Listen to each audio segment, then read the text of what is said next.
Hello guys, welcome to ನಿಮ್ಮ ಸೌಮ್ಯ channel.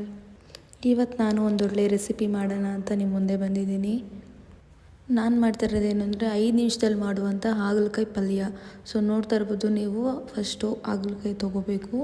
ಅದರ ಒಳಗಡೆ ಇರೋದೆಲ್ಲ ರಿಮೂವ್ ಮಾಡಬೇಕು. ಒಳಗಡೆ ಬೀಜ ಇರುತ್ತಲ್ವ, ಅದನ್ನೆಲ್ಲ ತೆಗೆದುಬಿಡಬೇಕು.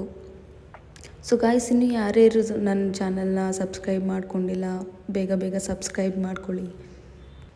ಹಾಗೆ ಪಕ್ಕದಲ್ಲಿರೋ ಬೆಲ್ ಲೈಕ್ ಬಟನ್ನ ಕ್ಲಿಕ್ ಮಾಡಿ, ಶೇರ್ ಮಾಡಿ, ಕಮೆಂಟ್ ಮಾಡಿ ಗಾಯ್ಸ್. ಸೊ ನೆಕ್ಸ್ಟು ನೀವು ನೋಡ್ತಾ ಇರ್ಬೋದು, ಬೀಜ ಎಲ್ಲ ರಿಮೂವ್ ಮಾಡಿ ಆದಮೇಲೆ ಕಟ್ ಮಾಡ್ಕೋಬೇಕು. ಸಣ್ಣದಾಗಿ ಪೀಸಸ್ ಆಗಿ ಕಟ್ ಮಾಡ್ಕೋಬೇಕು. ಬಿಕಾಸ್ ಅದು ಬೇಯೋದಕ್ಕೆ ಈಸಿ ಆಗುತ್ತೆ. ಮೀಡಿಯಮ್ ಸೈಜಲ್ಲಿ ಕಟ್ ಮಾಡ್ಕೊಳ್ಳಿ ಸಾಕು. ಸೊ ಈಗ ನೋಡ್ತಾ ಇರ್ಬೋದು, ಒಂದು ಬೌಲ್ಗೆ ಹಾಕ್ಕೊಂಡು ಅದಕ್ಕೆ ಸ್ವಲ್ಪ ಉಪ್ಪು ಹಾಕ್ಕೊಳ್ಳಿ. ಬಿಕಾಸ್ ಅದರಲ್ಲಿರೋ ಕಹಿ ಎಲ್ಲ ಆಚೆ ಬರಬೇಕಲ್ವ, ಈಸಿಯಾಗಿ ಕಹಿ ಆಚೆ ಬರುತ್ತೆ. ನೆಕ್ಸ್ಟು 1 ಸ್ಪೂನ್ ಬೆಲ್ಲ ತೊಗೋಬೇಕು. ಹಾಗೆ ಸ್ವಲ್ಪ ಹುಣಸೆಹಣ್ಣು, ಸ್ವಲ್ಪ ನೀರು ಹಾಕ್ಕೊಳ್ಳಿ. ಸೊ ನೆಕ್ಸ್ಟ್ ಟೊಮೊಟೊ, ಬೆಳ್ಳುಳ್ಳಿ, ಕೊತ್ತಂಬರಿ ಸೊಪ್ಪು, ಈರುಳ್ಳಿ, ಹಾಗೆ ಮೆಣಸಿನ್ಕಾಯಿ ಎಲ್ಲ ಕಟ್ ಮಾಡಿಕೊಂಡು ಇಟ್ಕೊಳ್ಳಿ. ಸ್ವಲ್ಪ ಕರಿಬೇವು. ನೆಕ್ಸ್ಟ್ ಒಂದು ಬಾಣಲಿ ತೊಗೊಳ್ಳಿ, ಅದಕ್ಕೆ ಎಣ್ಣೆ ಹಾಕಿ, ಸಾಸಿವೆ ಹಾಕಿ, ಎಣ್ಣೆ ಕಾದ್ಮೇಲೆ ಮತ್ತು ಸ್ವಲ್ಪ ಜೀರಿಗೆ, ಈಗ ಕರ್ಬೇವಿನ ಸೊಪ್ಪು ಹಾಕೋಣ. ಸೊ ಅದೆಲ್ಲ ಸ್ವಲ್ಪ ಚಿಟಪಟ ಅಂತ ಬೆಂದಮೇಲೆ ಈಗ ಈರುಳ್ಳಿ ಹಾಕ್ಕೊಳ್ಳೋಣ. ಈರುಳ್ಳಿ ಚೆನ್ನಾಗಿ ಫ್ರೈ ಆಗಬೇಕು. ನೋಡ್ತಾ ಇರ್ಬೋದು ನೀವು, ಅದು ಯಾವ ಕಲರ್ ಬರುತ್ತೆ ಅಂತ ಫ್ರೈ ಆಗಿ.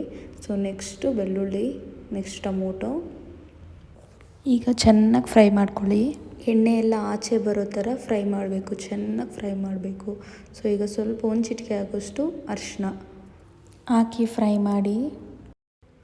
ಈಗ ನಾನು ಹಾಕ್ಕೊಳ್ತಿರೋದು ಧನಿಯಾ ವಿತ್ ಸಾಂಬಾರು ಪೌಡರು. ಸೊ ಅದೊಂದು 2 ಸ್ಪೂನ್ ಸಾಕು. ಸೊ ಈಗ ಮತ್ತೆ ಫ್ರೈ ಮಾಡಿ, ಚೆನ್ನಾಗಿ ಫ್ರೈ ಆಗಬೇಕು. ಎಣ್ಣೆ ಎಲ್ಲ ಆಚೆ ಬರಬೇಕು, ಆ ಥರ ಫ್ರೈ ಮಾಡಬೇಕು. ಹಾಗೆ ಅದರಲ್ಲಿರೋ ಉಪ್ಪು ಖಾರ ಎಲ್ಲ ಚೆನ್ನಾಗಿ ಹಿಡಿಬೇಕು ಅದಕ್ಕೆ. ಹಾಗೆ ಒಂದು 1/2 ಸ್ಪೂನ್ ಆಗೋಷ್ಟು ಖಾರದ ಪುಡಿ ಹಾಕಿ ಚೆನ್ನಾಗಿ ಫ್ರೈ ಮಾಡ್ಕೊಳ್ಳಿ. ಮುಂಚೆನೇ ನಾವು ಹಸಿಮೆಣ್ಸಿನ್ಕಾಯಿ ಹಾಕ್ಕೊಂಡಿದ್ದೀವಿ, ಅದಕ್ಕೆ 1/2 ಸ್ಪೂನ್ ಖಾರದ ಪುಡಿ ಸಾಕು.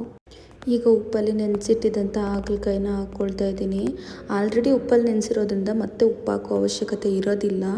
ಏಕೆಂದರೆ ಹಾಗಲಕಾಯಿ ಎಲ್ಲರೂ ಕಹಿ ಹೋಗ್ಬೇಕಂತ ಉಪ್ಪಲ್ಲಿ ನೆನೆಸಿಡೋದು. ಈಗ ಮತ್ತೆ ಏನೂ ಅವಶ್ಯಕತೆ ಇಲ್ಲ ಉಪ್ಪು ಹಾಕೋ ಅವಶ್ಯಕತೆ, ಅದೇ ಸರಿ ಹೋಗುತ್ತೆ. ಬೇಕು ಅಂದರೆ ಸ್ವಲ್ಪ ಹಾಕ್ಕೋಬೋದು, ಇಲ್ಲಾಂದರೆ ಬೇಡ. ಸೊ ನೆಕ್ಸ್ಟ್ ಫ್ರೈ ಮಾಡಿ ಚೆನ್ನಾಗಿ. ಸ್ವಲ್ಪ ಈಗ ಪ್ಲೇಟ್ ಮುಚ್ಚಿ ಚೆನ್ನಾಗಿ ಬೇಯಿಸ್ಕೊಳ್ಳೋಣ. ಈಗ ನೀವು ನೋಡ್ತಾ ಇರ್ಬೋದು ಸ್ವಲ್ಪ ಬೆಂದಿದೆ, ಇನ್ನೂ ಬೇಯಬೇಕು. ತಳ ಹಿಡಿಬಾರ್ದು ಅಂತ ಅವಾಗಾಗ ಸ್ವಲ್ಪ ತೆಗೆದು ನೋಡ್ಕೋಬೇಕು. ಚೆನ್ನಾಗಿ ಫ್ರೈ ಮಾಡಬೇಕು.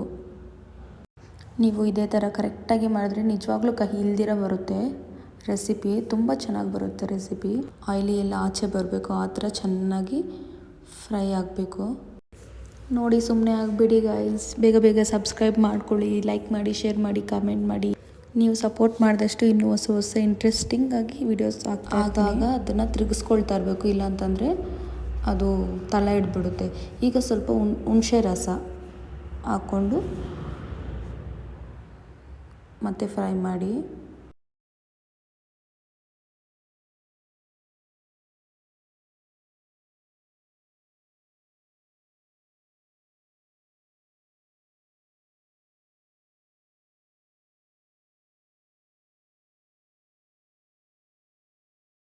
ಹಾಗೆ ಸ್ವಲ್ಪ ಬೆಲ್ಲ, ಆ ಕಹಿ ಎಲ್ಲ ಹೋಗಬೇಕು ಅಲ್ವಾ, ಅದಕ್ಕೋಸ್ಕರ ಸ್ವಲ್ಪ ಬೆಲ್ಲ.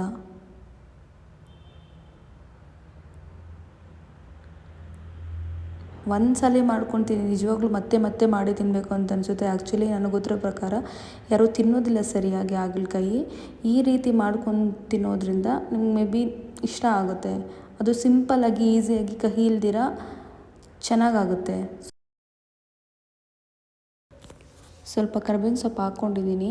ಈಗ ಅದಿನ್ನೂ ಸ್ವಲ್ಪ ಬೇಯಬೇಕು, ಅದಕ್ಕೋಸ್ಕರ ಸ್ವಲ್ಪ ವಾಟರ್ ಹಾಕಿದ್ದೀನಿ. ವಾಟರ್ ಹಾಕಿ ಮತ್ತೆ ಕ್ಲೋಸ್ ಮಾಡಿ ಚೆನ್ನಾಗಿ ಬೇಯಿಸ್ಕೊಳ್ಳೋಣ. ನೋಡ್ತಾ ಇರ್ಬೋದು ನೀವು ಯಾವ ಥರ ಬೆಂದಿದೆ ಈಗ ಅಂತ. ಎಲ್ಲ ಫುಲ್ ಕಲರ್ ಚೇಂಜ್ ಆಗಿದೆ. ಮತ್ತು ಸ್ವಲ್ಪ ಬೇಯಿಸ್ಕೊಂಡಿದ್ದೀನಿ. ಫುಲ್ ಕಲರು, ಹಾಗಲಕಾಯಿ ಕಲರ್ ಎಲ್ಲ ಚೇಂಜ್ ಆಗಿದೆ ನೋಡಿ, ಚೆನ್ನಾಗಿ ಬೆಂದಿದೆ. ಈಗ ಮುಗೀತು.